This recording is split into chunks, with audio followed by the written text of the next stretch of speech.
ಬರುತ್ತೆ ಬನ್ನಿ ಮ್ಯಾಮ್. ನೀವು ಬಂದಿದ್ದ ಕಡೆ ಎಲ್ಲ ಬೆಳಕೆ. ಯಾಕಮ್ಮ ಈ ಥರ ಮಾಡ್ತೀರಾ? ಯಾರು ಕೇಳಿಸ್ಕೊಂಡ್ರೆ ಏನು ಅನ್ಕೊಂತಾರೆ? ನಿಜ ಮ್ಯಾಮ್.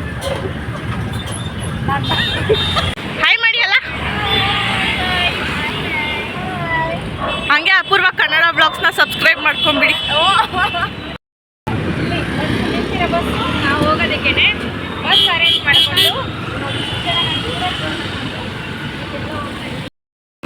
ಏನು ಅನ್ಕೊಂಡಿದ್ದೀರಾ ನಮ್ಮ ಹುಡುಗಿರ್ನ ಅನ್ಕೊಂಡ?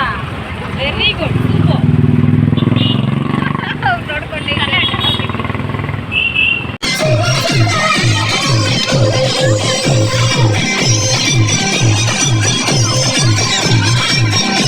Hi guys, welcome back to my new vlog Apoorva Kannada vlogs. ಈಗಾಗಲೇ ನೋಡಿರ್ತೀರ ನಾವು ಎಲ್ಲಿ ಹೋಗ್ತಾ ಇದ್ದೀವಿ, ಎಲ್ಲಿ ಬಂದಿದ್ದೀವಿ ಅಂತ.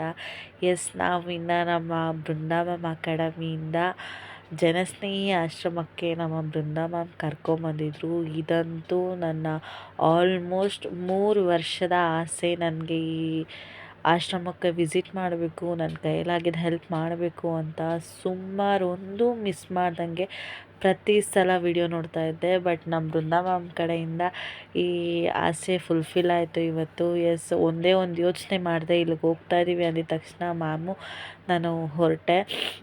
ಇನ್ನು ನೋಡ್ಬೋದು ಎಷ್ಟು ಜನ ಇದ್ದಾರೆ ಅಂದರೆ 165 ಜನಗೆ ಈ ಆಶ್ರಮದಲ್ಲಿ ನಮ್ಮ ಯೋಗೇಶಣ್ಣ ಆಶ್ರಯ ಕೊಡ್ತಿದ್ದಾರೆ. ಒಬ್ರೊಬ್ರನ್ನ ನೋಡ್ತಾ ಇದ್ದರೆ ಕಣ್ಣಲ್ಲಿ ನೀರು ಬರುತ್ತೆ, ಹಾಗೆ ಹೊಟ್ಟೆ ಕರಳು ಚುರುಕನತ್ತೆ ಅಲ್ಲಿ ಹೋಗಿ ನೋಡಿದಾಗ. ತುಂಬ ಅಂದರೆ ತುಂಬ ಚಿಕ್ಕ ಜಾಗ. ಆ ಚಿಕ್ಕ ಜಾಗದಲ್ಲೇ 165 ಜನಕ್ಕೆ ವ್ಯವಸ್ಥೆ ಮಾಡಿಕೊಟ್ಟಿದ್ದಾರೆ ಯೋಗಿ ಅಣ್ಣ. ನಮ್ಮ ಬೃಂದಾವನ್ ಇವಾಗ ಹೊಸ್ದಾಗಿ ಯೋಗಿ ಅಣ್ಣ ಕನ್ಸ್ಟ್ರಕ್ಟ್ ಮಾಡ್ತಾಯಿರೋ ಮನೆಗೆ 65 ಮೂಟೆ 75 ಮೂಟೆ ಸಿಮೆಂಟು, 50 ಮೂಟೆ ಬೃಂದಾವನ್ ಕಡೆಯಿಂದ, ಇನ್ನು 25 ಮೂಟೆ ನಮ್ಮ ಸ್ಟೂಡೆಂಟ್ಸ್ ಎಲ್ಲರೂ ಸೇರಿ ಸ್ಪಾನ್ಸರ್ ಮಾಡ್ತಿರೋದು. ಇನ್ನು ನೋಡ್ಬೋದು ಎಷ್ಟು ಜನ ಇದ್ದಾರೆ ಅಂತ. ಪ್ಲೀಸ್ ಆದಷ್ಟು ನಿಮ್ಮ ಕೈಯಲ್ಲಾದಷ್ಟು ನೀವು ಹೆಲ್ಪ್ ಮಾಡೋಕ್ಕೆ ಟ್ರೈ ಮಾಡಿ. ಖಂಡಿತ ಅಷ್ಟು ಜನ ಅಲ್ಲಿರೋಕ್ಕೆ ತುಂಬ ಕಷ್ಟ, ಜಾಗನೇ ಇಲ್ಲ. ನೀವು ತುಂಬ ಒಳ್ಳೆ ಕೆಲಸ ಮಾಡ್ತಾ ಇದ್ದೀರಾ. ಇಷ್ಟು ದೊಡ್ಡ ಕನ್ಸ್ಟ್ರಕ್ಷನ್ ಖಂಡಿತ ನಿಮ್ಗೆ ಬೇಕೇ ಬೇಕು. ಅದನ್ನ ನೀವು ಮುಂದೆ ನಿಂತು ಇಷ್ಟು ಮಾತ್ರ ಮಾಡ್ತಾ ಇರೋದು ಖಂಡಿತ ತುಂಬ ಹೆಮ್ಮೆ ಆಗ್ತಾ ಇದೆ. ಸಪೋರ್ಟ್ ಮಾಡಬೇಕು ಮೇಡಮ್, ಮಾಡಲೇಬೇಕು. ಯಾಕಂತಂದರೆ ಆ ಥರ ಮಾಡಿದ್ರೇ ಅಲ್ಲಿ ಹೋಗಿ ನೋಡಿದ್ರೆ ತುಂಬ ಕರ್ಲು ಕಿತ್ಕೊಂಡ್ಬರುತ್ತೆ. ಆ ಥರ ದೇವರು ಮಕ್ಕಳು ಅಷ್ಟು ಜನ ಆ ಥರ ಕಷ್ಟಪಡ್ತಾ ಇದ್ದಾರೆ. ಎಲ್ಲರೂ ಜನಗಳು ಪ್ರತಿಯೊಬ್ಬರು ಪ್ರೀತಿಯಿಂದ ಈ ಥರ ದೇವ್ರ ಮಕ್ಕಳನ್ನ ಆಶೀರ್ವಾದ ಮಾಡಿದ್ರೆ, ಅವ್ರ ಮೇಲೆ ಎಲ್ಲರೂ ಪ್ರೀತಿ ತೋರಿಸಿದ್ರೆ ಲೋಕದಲ್ಲಿ ಯಾರೋ ದೇವ್ರ ಮಕ್ಕಳು ಇರೋದೇ ಇಲ್ಲ. ಅವ್ರನ್ನೆಲ್ಲ ಹೋಗಿ ನೋಡಿದ್ರೆ ತುಂಬ ಮನಸ್ಸಿಗೆ ಕಷ್ಟ ಆಗ್ತಾ ಇದೆ. ನೀವು ಅದನ್ನು ಮುಂದೆ ತಗೊಂಡು ಇಷ್ಟು ಮಾತ್ರ ಮುಂದೆ ನಿಂತ್ಕೊಂಡು ನೀವು ಮಾಡ್ತಾ ಇರೋದು ತುಂಬ ಒಳ್ಳೆ ಕೆಲಸ ಮಾಡ್ತಾ ಇದ್ದೀರಾ.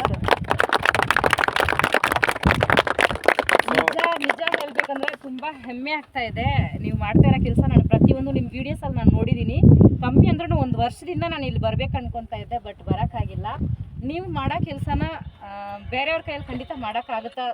ಅದು ದೇವ್ರ ಆಶೀರ್ವಾದ ಇಲ್ದಿರ ನನಗನ್ಸುತ್ತೆ ಒಬ್ರೊಬ್ರಿಗೂ ಕೊಳ್ತೋಗಿರೋ ಕಾಲಲ್ಲಿ ಹುಳ ಈಚೆ ಬರುತ್ತೆ. ಅದನ್ನು ನೀವು ಮಾಡೋದು ನೋಡಿದ್ರೆ ದೇವರೇ ಬಂದು ಅದನ್ನು ಕ್ಲೀನ್ ಮಾಡೋ ಥರ ಅದನ್ನು ಮಾಡೋ ಥರ ನನಗೆ ಅನಿಸ್ತಿದೆ. ಅದನ್ನು ಬೇರೆಯವರೆಲ್ಲ ಮಾಡೋಕ್ಕೆ ಖಂಡಿತ ಸಾಧ್ಯನೇ ಇಲ್ಲ. ಹಂಗಾಗಿ ನನಗೆ ಇಲ್ಲ, ನಿಮ್ಗೆ ಬಂದು ನಾನು ಏನಾದರೂ ನನ್ನ ಕೈಯಲ್ಲಿ ಆಗಿರೋ ಸಪೋರ್ಟ್ ನಾನು ಮಾಡಲೇಬೇಕು ಅನ್ನಿಸ್ತು. ಖಂಡಿತ ಬೇಡ ಕಮೆಂಟ್ ಹಾಕೋರೆಲ್ಲ ಒಂದು ನಿಮಿಷ ಆಲೋಚನೆ ಮಾಡಬೇಕು. ಈ ಥರ ಯಾಕೆ ಯೋಗೇಶಣ್ಣ ಬಂದು ಆಸ್ತಿ ಮಾಡ್ಕೊಬಿಟ್ರು, ಇಂಥವ್ರ ಹೆಸರು ಹೇಳ್ಕೊಂಡು ಏನೋ ಆಸ್ತಿ ಮಾಡ್ಕೊಂಡ್ರು, ದುಡ್ಡು ಮಾಡ್ಕೊಂಡ್ರು, ಒಡವೆ ಮಾಡ್ಕೊಂಡ್ರು, ಆ ಥರ ಎಲ್ಲ ಹೇಳ್ಬೇಡ್ರಿ.